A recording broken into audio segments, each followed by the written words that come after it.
হৃদয় আর কয়জন আছে? স্যার আর 2 জন আছে। পাঠিয়ে দাও। আচ্ছা। আসসালামু আলাইকুম। ওয়ালাইকুম আসসালাম, বসো। তো তোমরা দুজন কে কোন ক্লাস পর্যন্ত পড়াশোনা করেছো? স্যার আমি মেট্রিক পাস করছি। স্যার আমি 10 পাস করছি। আচ্ছা, এই তোমার সিভিটা দেখি।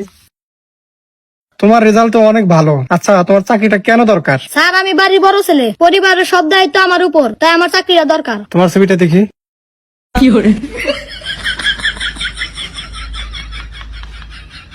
এই ছেলে, তোমার সিভির এই অবস্থা কেন? স্যার আমি ছুছিলাম এই জন্য ইন্দুরে খাওয়া লাগছে। তুই ইন্দুরে খাইছে, এটা এখানে আনছো কেন? নতুন একটা ফটোকপি করে আনতে পারো নাই? স্যার টেহা নাই। ও আচ্ছা, তাহলে তোমার চাকরিটা কেন দরকার? স্যার বিড়ি খাওয়ার টেহা নাই, এই জন্য আর কি চাকরিটা খুব দরকার।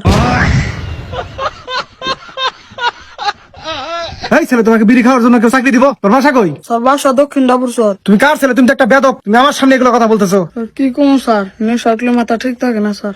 এটা কি আছে এখানে? এই নেশাখোর কেন ঢুকলো এখানে? এই হৃদয়, এই নেশাখোরকে তাড়াতাড়ি বের করো। এই ছেলে, বসো। স্যার স্যার স্যার ভুল হয়েছে স্যার, আর হবো না স্যার। স্যার বসো। এই ছেলে, তুমি বলো বৃষ্টি কাকে বলে?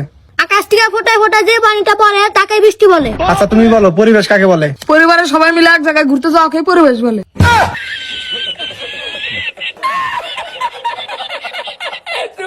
আচ্ছা, তুমি যেটা এখন বললা, এটা কোন বইয়ে লেখা আছে? স্যার আমার বলে আছে, আমি তো হারা দিন পড়াশোনা করি।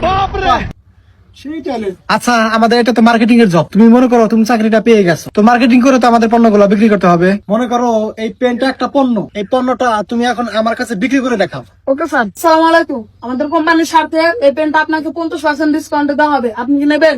না, নেবো না। বিল খাতে নাই। তুই কয় না রে? তুই কারে মারছা? স্যার আপনি তো তুলতাম কে? আমি পণ্য বেচলাম, আপনি তো বেচতেন নিয়ে গেলেন। এই, তুই আমার পণ্য বেচা শিখাবি? তোর চাকরি হবো না, তুই যা। স্যার স্যার স্যার আর একটা ওষুধ দেন স্যার। তোর কোনো সুযোগ নাই, না তুই যা। স্যার, না স্যার আর একটা ওষুধ দেন। আরো বেতন করবি? না স্যার আর বেতন করুন না। এই, তুমি তো বুঝতে পারছো আমাদের এটা মার্কেটিং এর বিজনেস। ধরো মার্কেটে আমাদের অনেকগুলো টাকা পড়ে রয়েছে, টাকাগুলো দিতেছে না, তাহলে তুমি ওই টাকাগুলো কেমনে তুলবা? কেন স্যার, অনেকবার বুঝাবো, তারপরে যদি টাকা না দেয় তাহলে আইনের ব্যবস্থা নিব। গুড, তাহলে তুমি কেমনে টাকাটা তুলবে বলো? স্যার আমি আপনাকে একটু প্র্যাকটিক্যালি ভাবে দেখিয়ে দেই। ঠিক আছে, দেখাও। দাদা রে দাদা কি হলো? চল চল চল বের কর বের কর।